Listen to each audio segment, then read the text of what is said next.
Hey folks, welcome back to the channel. This is over here is my ESD, and this was parked for a very long time. I haven't been using it, and today while I tried to start it and it was not working, I could figure out the cable was stuck over there, and I've taken out the carburetor. There is a lot of slush inside. I'll be cleaning all it, and here is the main thing.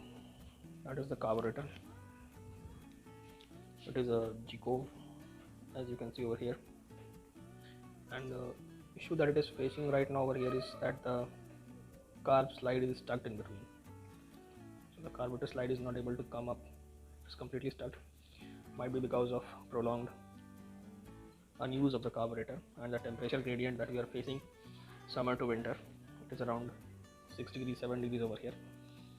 So I feel that's the reason the carb might be stuck. It had happened once again also earlier. So what I'll be completely overhauling the carburetor and sharing this video so that it will be helpful for other ESD owners. I guess many of you might have upgraded to, so it will be very wrong to say upgraded. So many of you might have changed to the Paco ones. Paco ones are good for mileage and easy to tune and a hassle-free carb compared to the one that is G-Cove, made in Czechoslovakia. So riding on G-Cove is a completely different thing. It feels very different, as you can see over here, made in Czechoslovakia. So the mileage on G-Cove you will get is very lower compared to the ones in Paco. So you can see there are slight scratch marks on the slide. So that could also be the reason why it is not coming out or why it is stuck. I need to figure it out again. If I'll be able to rectify it right now, then it is fine. I'll start the bike and take it for a spin, and if not, then I'll plonk in a Rajdoot carburetor. So that will also give a good ride. So I'll plonk in that one and ride for a while. Meanwhile, let me show you the disassembly of the carburetor and how to clean it and how to remove these scratch marks. Yeah, I can focus over there. Yeah, the scratch marks over there. So those need to be removed. So let's start the. So look, as I have not been using my workbench since a very long time, it is very messed up over here. Everything as it was kept, it is as it is. My camera mounts and rest of the stuffs are not in place. Anyhow, we'll do the work. These are the carbs of RX 100 probably. Some spares, block kit, some other components, head, many things are lying over here in a messy condition. So I'll clean all this, and meanwhile you can enjoy the video of the disassembly and the cleaning process as well.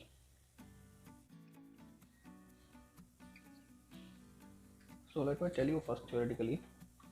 So the top cap has come out. The carb slide is very much stuck inside.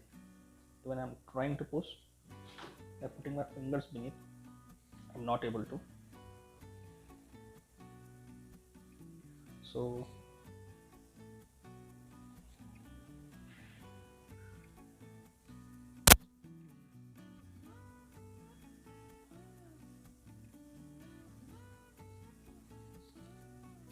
I'll be sorting it at the end. Meanwhile, while assembly, so the G-Cove does not have the float ball in the bottom. It has the float ball and in the sidewise. So this is the complete float assembly and the ball that we used to have in RX 100 carburetor. So as you can see, this one, you remember this ball. So here the float will go inside and sit. It will be actually hanging. So it has a float ball over here, and this is the screws to open the float ball, and here are the two other screws. That is the RPM adjustment and the fuel adjustment. Okay, there is just a single jet, the main jet over here. It gets completely tightened up. That will be a later thing. So this I'll open all the screws and then I'll show you the cleaning part.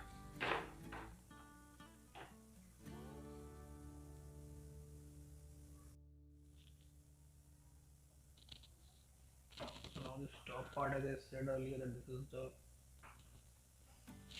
place where the float sits.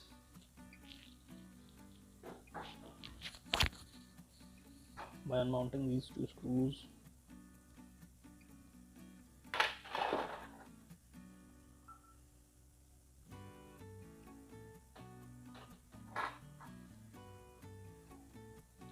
this is the metal float that you can see. This is the float ball. It is already having a lot of dirt, sludge, mud, many things that is inside.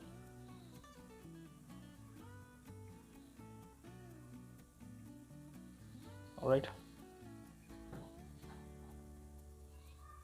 so we'll repeat the process as we always do in the car, because for tuning again you have to mark the points from the point where you have removed the screw, so that you will be able to tune it easily. And remember, for clearing any of the carbs, you need to disassemble all the screws and bolts from place, so that all the passages and pores become clear, and you do not need to iterate the process many a times to find out a perfect point. So this is the main jet over here.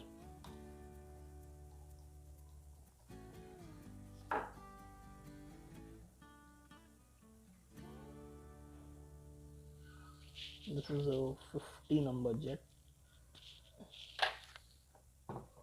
and here I'll be opening this one by using a 14mm spanner. You can use a ring spanner.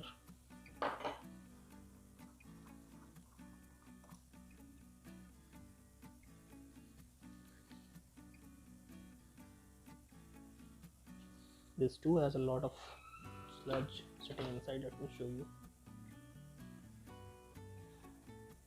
See?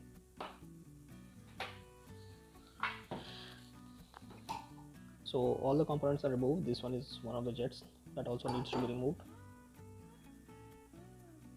to be cleaned.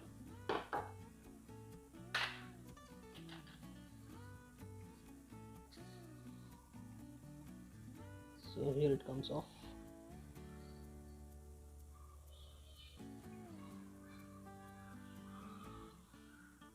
So this is probably 90 or 94 number main jet. That was the pilot jet. Pilot jet needs to be completely tightened. So now the component is completely opened up. Now the only issue is the slide that is stuck inside. If you mark, I am pushing it, but it is still not coming. So I hope none of you face this issue. I'll try pushing it very hard. Might be that it comes out. If it comes out, it's very good. But if not, then I'll be refrigerating it for a few hours and then again back. Don't use it dried. Use some lube over there. So if I refrigerate it for 24 or 32 hours, it will come out easily. The process of contraction and expansion, but I'm expecting that this will come out.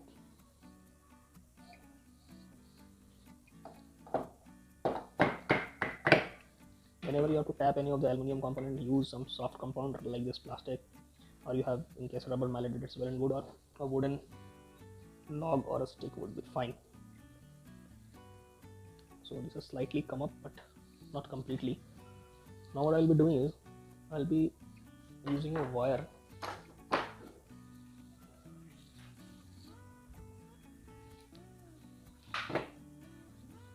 I have this wire with one end strip and one end is having a head. I'll plonk it from here. I'll plonk this end from here and take it out through slides. This end, this will work as a stopper. This end, and I'll pull it out. It will come out.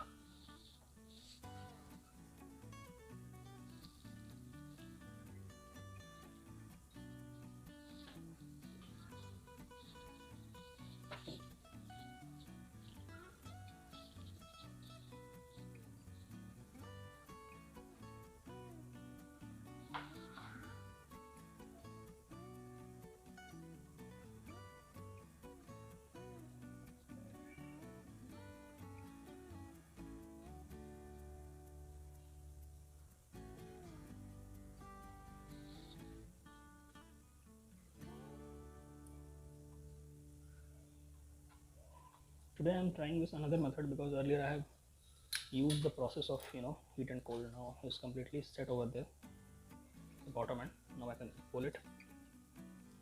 Still not very much successful. I'm taking it off the camera. I'm trying to do it.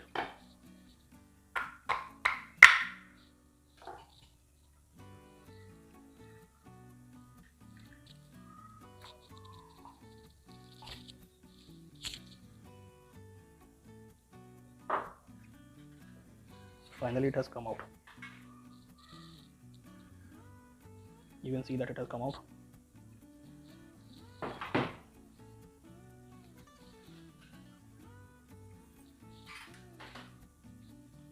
Now if you look very carefully, the slide is very badly scratched. So at present I don't have any new slides or anything to spare. I can feel those scratch marks on the finger. So what I will do is I'll try to polish it using my Dremel, and first I will scrape it using a 500 or 600 grit wet sandpaper, and then I will be using a Dremel to polish it, and I will show you the results so that it will be visible to you, like how things need to be done. Main issue with the SD component is procuring the parts. Not all the parts are very easily available, so always make sure that you take good care of the components that you have, and try to repair the things in the best possible way so that it can be used again, and if not, then try to keep spares in extra, so that you don't face any difficulty, and in case if you face difficulty, you have everything in spare.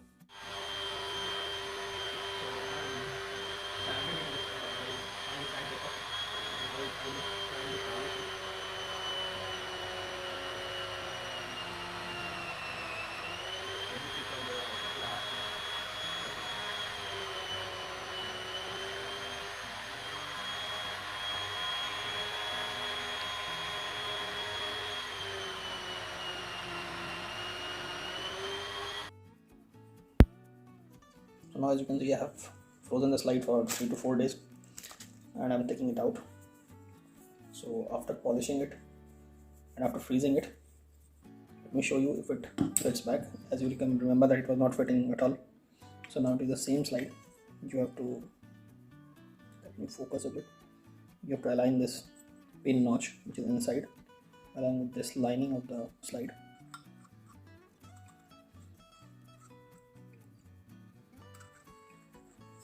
It's done.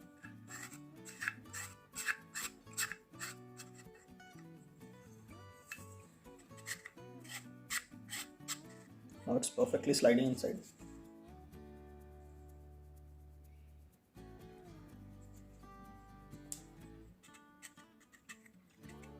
So there is no such issue.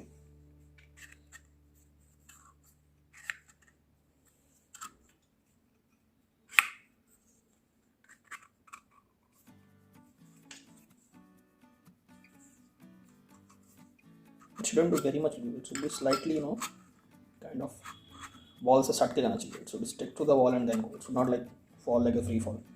You might know this very well. So this will be very much perfect with the when I put the cable and the spring along with it, then it will be perfectly. Now I'll assemble back the carburetor and we'll fit it on the bike. I hope this video was helpful for many of you.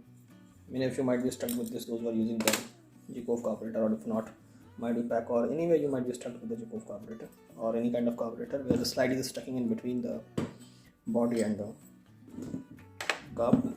So the only solution is to change your slide, that is this one, and if possible change the slide with a new one, then it might be perfect. And in case if you're not getting the slide like in this carburetor, I'm not able to manage the new slide for this, so in that case we can get one